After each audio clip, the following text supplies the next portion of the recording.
할렐루야. 예, 3부 예배에 참여한 우리 태연의 모든 성도 여러분들과 온라인으로 지금 예배드리는 16가정, 그 성도 여러분들의 가정과 삶 속에 우리 주 예수 그리스도께서 주시는 은혜와 평강이 가득하시길 주님의 이름으로 축원합니다. 오늘 추석 연휴 때 첫날 시작하는데 설교를 길게 하면 주책이라고 할까봐 짧게 준비를 했는데 은혜가 되는 대로 길게 될 수도 있습니다. 여러분들 하여튼 오늘 예배 가운데에 집중하시고 말씀을 통해서 은혜 함께 나누게 되길 바랍니다. 어쩌면 지금 추석 연휴를 맞아서 길을 떠나시는 분도 계실 거고 이동할 계획을 가지고 계신 분도 계실 것입니다. 어쩌면 지금 자동차 안에서 예배 드리고 계시는 분도 계실지도 모르겠습니다. 추석이나 이런 명절을 맞이하면 가족들을 만나고 행복한 시간들을 보내는데요. 사실 길 위에서 보낸 시간이 굉장히 많습니다. 장거리 여행의 경우에는 길 위에서 소비하는 시간이 추석 연휴의 절반 정도 되기도 하죠. 길이 막히면 마치 주차장처럼 변해버린 그 도로 위에서 한없이 시간을 보내게 되는 경우도 있습니다. 저도 한번 길에서 막힌 적이 있었는데 완전히 하루 온종일 꼼짝 못했던 그런 기억도 있습니다. 바라긴 이번 명절에는 시간 잘 선택하셔서 막히지 않는 시간에 안전하게 건강하게 서둘지 말고 잘 다녀오시기를 바랍니다. 그런데 우리 인생을 돌아보면요, 우리 인생에도 다양한 길이 있습니다. 제가 말이 빨라지는 게 급해서 좀 천천히 할까요? 이게 성도들의 마음을 아니까 막 설교가 막 빨라져요. 진로라고 하는 게 있어요. 진로는 나아갈 길로자입니다. 학생들은 학교를 다니면서 이제 고등학교가 되면 내가 어떤 길로 나가야 되는지를 선생님과 상의를 하죠. 그 진로 상담이라고 하잖아요. 취업을 할까 아니면 대학을 진학할까 뭐 이런 그 길을 선택하는 데 있어서 고민을 하는데 선생님들이 도와주는 거예요. 그런데 수많은 길이 있지만 그 중에서 어떤 길을 선택하고 어떤 길로 나아가느냐는 정말로 중요한 거죠. 인생이 달라질 수도 있기 때문에 그렇습니다. 근데 우리 그리스도인들에게도 세상을 살아갈 때 수많은 길이 있는데 그 중에서 어떤 길을 선택하느냐는 정말 중요합니다. 그리고 오늘 본문 말씀에 보니까 예수께서는 좁은 길로 나아가라 라고 말씀하셨어요. 그 좁은 길로 나아가라는 게 어떤 의미가 있을까요? 좁은 길에는 세 가지의 길이 있습니다. 첫 번째는 세상을 살리는 길입니다. 오늘 본 말씀에서 예수님께서 좁은 길로 나아가라 라고 했는데 그 길은 생명을 살린 길이라고 말씀하셨잖아요.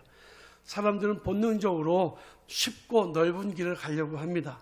넓고 쉬운 길은 가기는 편해도 함정이 있어요. 그 길은 진리의 길이 아닐 가능성이 아주 높습니다. 우리나라 독재 정권이 권력을 잡았을 때에 독재 정권과 손을 잡는 것은 엄청나게 쉬운 일이에요. 하지만 독재 정권에 대항해서 이건 아니다, 진리가 아니다, 정의가 아니다. 그래서 정의를 선포하고 진리 선포하는 일은 굉장히 어려운 길이었을 것입니다. 감옥도 가야 되는 일이었고 핍박을 감당해야 되는, 감수해야 되는 길이었을 것입니다. 자기 십자가를 지고 길을 걸어가는 것은 정말 어려운 일이에요. 좁은 길로 걸어가는 것입니다. 누구나 가려고 하지 않고 누구나 잘 찾지도 않는 길입니다. 하지만 우리가 반드시 걸어가야 할 길입니다. 우리 이 시대에 우리가 살고 있는 내가 살고 있는 이 사회 속에서 하나님께서 나에게 맡겨주신 사명이 분명히 있습니다. 그 일을 감당하기 위해서는 절대로 넓은 길로 가서는 안 되고 편한 길로 갈 수도 없습니다. 좁고 구불거리는 길로 가는 것은요, 몇 배나 더 어려운 일이죠. 좁은 길 중에 하나가 세상을 살리는 길입니다. 제가 어제 전교인 카톡방에 영상 하나 공유했는데 보신 분이 계세요? 2부 예배 때 물어보니까 몇 분 안 계시더라고요. 목사가 좀 올리면 좀 보세요.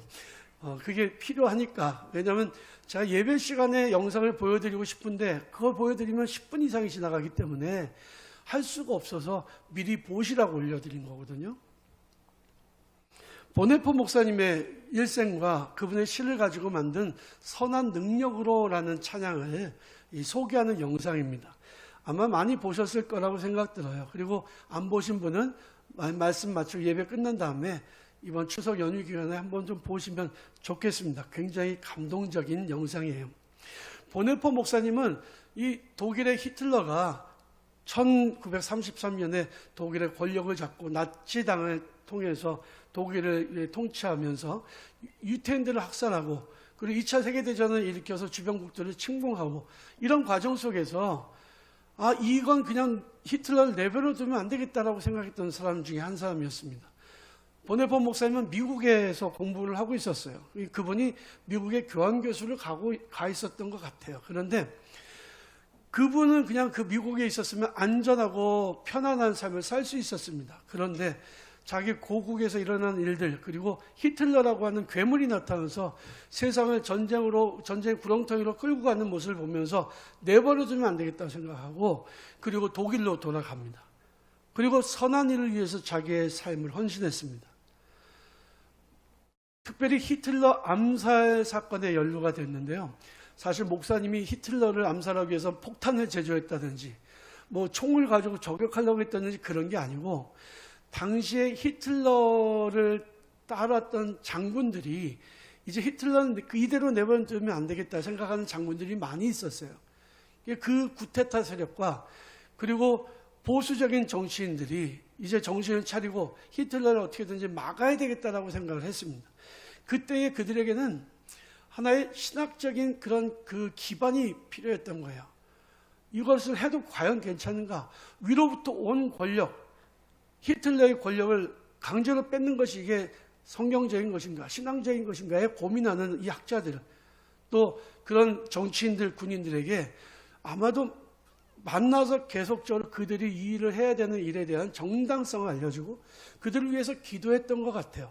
그런데 그 음모가, 암살 음모가 미리 발각이 돼서 히틀러는 목숨을 건지고, 그리고 여기에 연루됐던 모든 분들이 다 사형을 당하거나 감옥에 갇혔습니다. 그때 갇혔던 분 중에 한 분이 보네포 목사님이에요. 이분이 감옥에서 처형당하기 전에 자기의 사랑하는 약혼자에게 편지를 계속 보냈습니다. 그게 이제 옥중서신이라는 책으로 엮여졌는데, 그 중에서 마지막에 처형당하기 바로 전날에 편지를 써서 보냈던 그 편지에 시가 있었어요. 그 시로 만든 게 바로 선한 능력으로라는 찬양이고요. 그 찬양이고, 저는 우리나라의 찬양 팀인 마커스가 소개했을 때 우리나라에서 만든 곡인 줄 알았어요. 그런데 알고 보니까 독일 찬송가입니다. 독일의 성도들이 이 찬송을 계속 부르고 있고요. 독일의 고등학교 교과서에는 이 보네포 목사님의 시가 계속 실려서 학생들이 공부를 하고 있다고 그래요. 가사를 생각하면서 한번 우리 선한 능력으로라는 찬양을 한번 불러보도록 하겠습니다.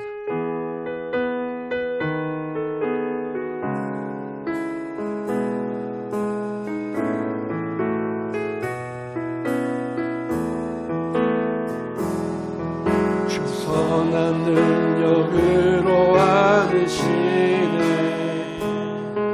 그 크신 팔로 날 붙드시네. 절망 속에도 흔들리지 않고 사랑하는 주 얼굴 구하리.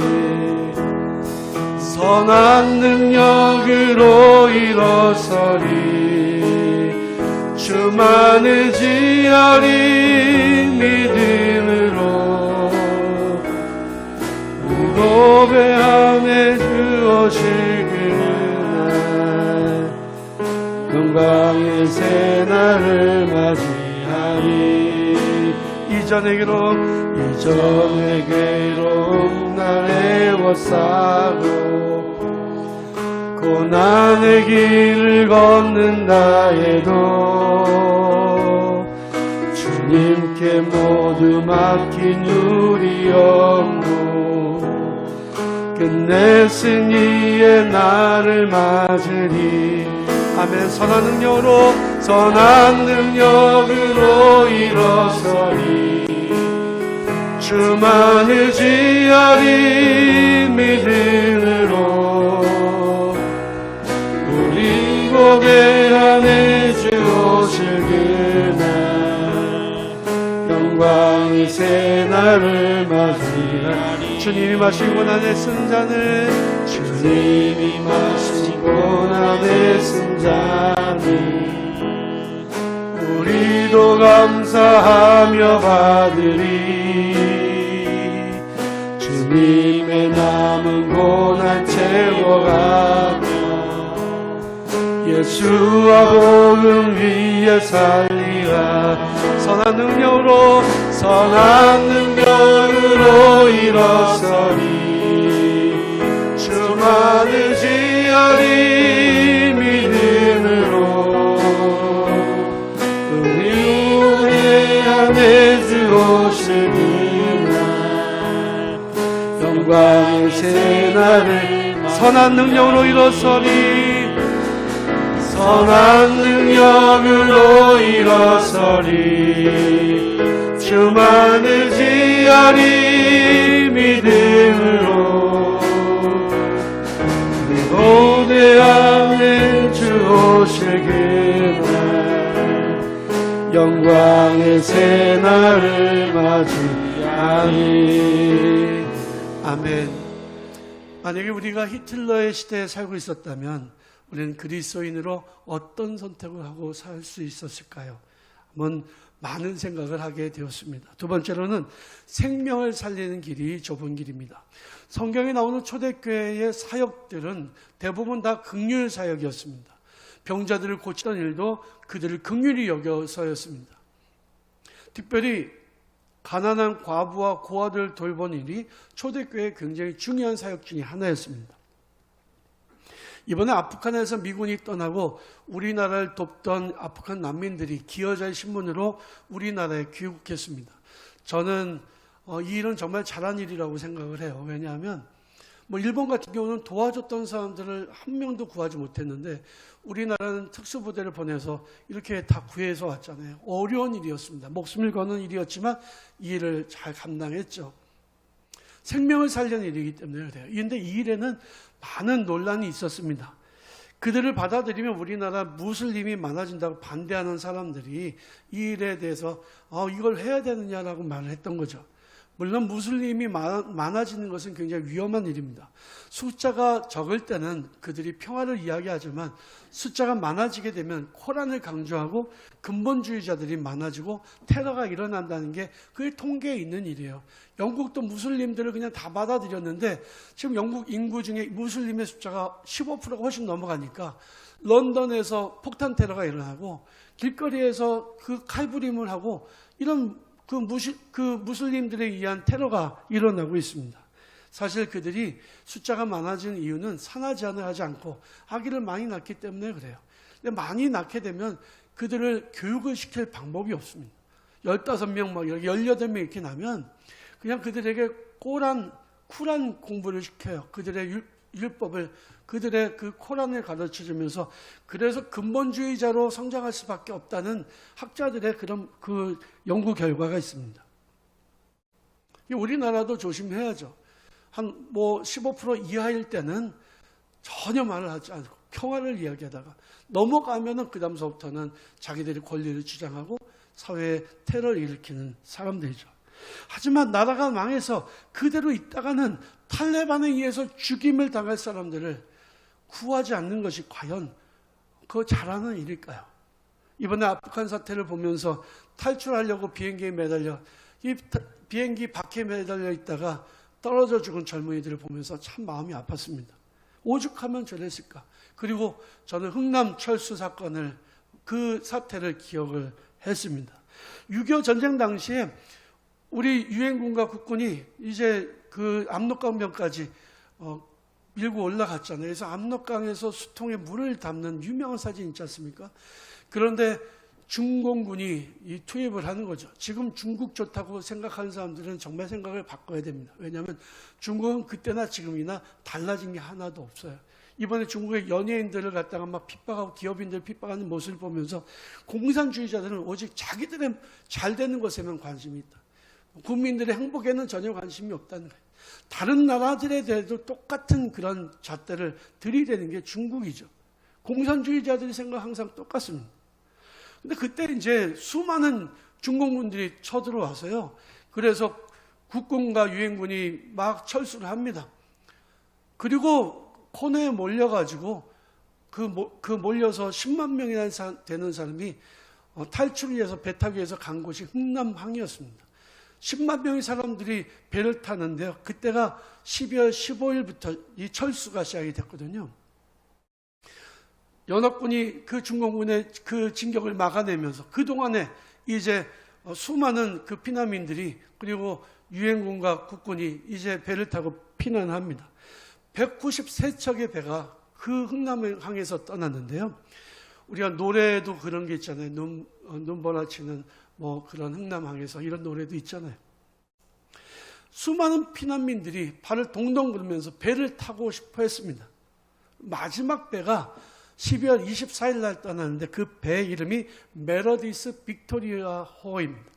그 배는 일반 상선이에요. 그런데 거기에는 그 미군의 군수물자들이 가득 다 있었습니다.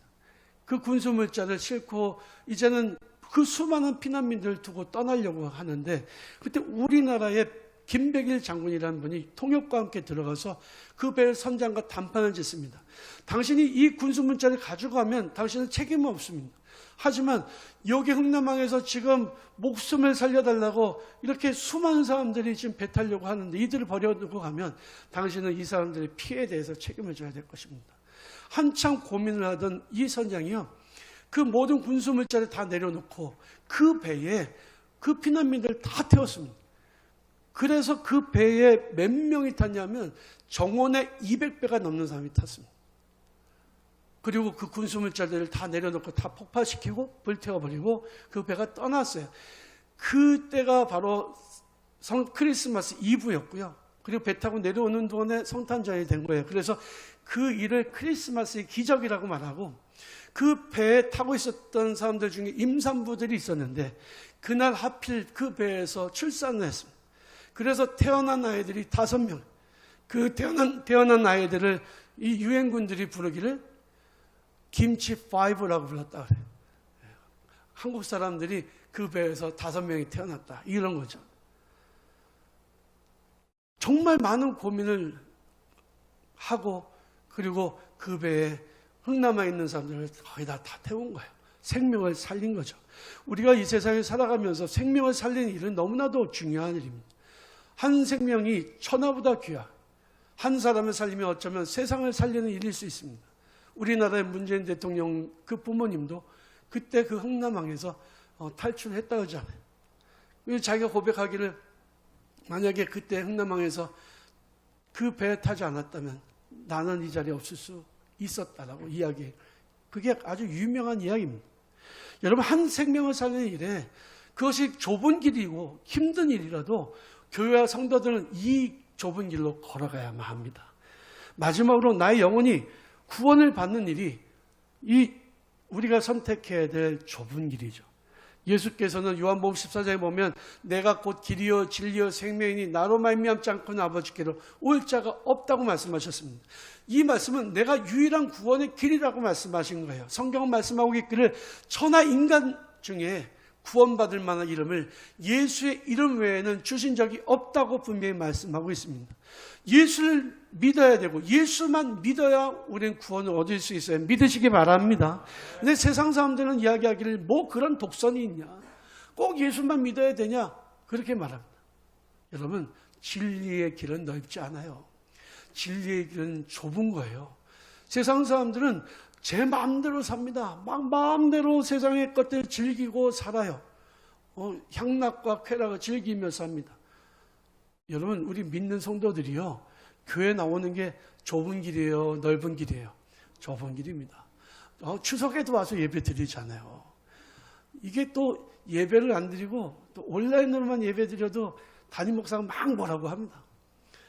왜 예배 교회 와서 안 드리냐 막 뭐라고 하고 제가 엊그저께 한 1년 반 만에 우리 어떤 권사님을 만났는데 제가 만나서 너무 반가웠어요. 너무 반갑고 너무 좋았는데 제 입에서 나온 말은 권사가 돼가지고 그렇게 말이야 1년만 동안 교회 안 올 수 있냐고 막 뭐라고 했어요. 서운할 수도 있죠. 그런데 아니 사실은 교회 안 나온다고 야단 맞으면서 왜 교회 옵니까? 그것은 생명의 길이기 때문에 그렇잖아요. 여러분, 그런 소리 안 듣고 편한 길을 가려면 세상으로 가면 되는 거죠. 세상엔 정말 많은 귀신들이 있어요. 일본은 800만 개가 있고 인도는 그보다 더 많다 그러죠. 다 그냥 그런 나라는요, 예수 전하기가 어려워요. 예수만 믿으라면 안 믿어요. 예수를 믿어라 그러면 오케이, 받아들입니다. 왜냐하면 수많은 귀신 중에 하나를 받아들인 거예요. 넓은 길을 선택하는 거죠. 하나는 좀 불안하니까, 여러 귀신들을 다 섬기는 거죠. 자기네 집에서 키우던 고양이가 죽었어요. 근데 뭔가 깨름직하고 그러면요, 그 고양이를 귀신으로 섬기는 거예요. 그래서 그 귀신한테 그 귀신이 서운하지 않게 해줍니다. 왜? 혹시나. 여러분들 그 음식점에 가면 일본 인형 있잖아요. 고양이가 이러고 있죠. 예. 그 고양이 귀신이에요. 이거 갖다 놓으면 안 됩니다. 그 귀신을 섬기는 거예요. 고양이 귀신, 뱀 귀신, 두꺼비 귀신 다 있습니다. 없는 거 없어요. 왜? 그것이 넓은 길이니까. 그걸 섬기면 불안하지 않거든요. 그러나 구원의 길은 좁은 길이에요. 오직 예수 그리스도 한 분만을 믿어야만 우리는 구원을 얻게 되는 거예요. 여러분, 세상에 아무리 열심히 우리가 살았다고 해도, 많은 일을 하고 돈을 많이 벌고 업적을 많이 남겼다고 해도 구원의 길로 나가지 않으면 그 인생은 실패한 인생이에요. 그 넓고 편한 길로 막 달려갔는데 마지막에는 종착점이 막다른 벽입니다. 얼마나 허무하겠어요. 하나님 모든 사람들이 다 구원받기를 원하십니다. 그러나 모든 사람이 구원의 길을 선택하는 건 아니에요. 여러분들 앞에 있는 생명의 길을 선택하신 거 잘하셨습니다. 그 좁은 길에서 벗어나지 마시기 바랍니다. 다른 길이 넓어 보이고 쉬워 보인다고 해서 그 길로 가지 마시기 바랍니다. 이 좁은 길로 가는 것은요, 십자가를 지고 가야 하는 길이에요. 좁은 오솔길이에요. 협로예요. 때로는 그 계곡, 깊은 계곡으로 내려갈 수도 있고 때로는 높은 산으로 올라갈 수도 있습니다. 하지만 그 길은 유일한 구원의 길이에요. 그러니 우리는 오직 예수 그리스도만 믿고 그분만을 따라가야 될 것입니다. 우리는 모두가 길 위에 서 있는 사람들이에요. 어디로 가야 될지 갈팔을 잡지 못하고 우왕좌왕하지 말고 오직 주님만을 바라보며 좁은 길로 표대를 향해 담대히 나가 영생을 선물로 받는 주의 귀한 백성들, 태어난 성도들 다 되시기를 주님의 이름으로 간절히 축원합니다.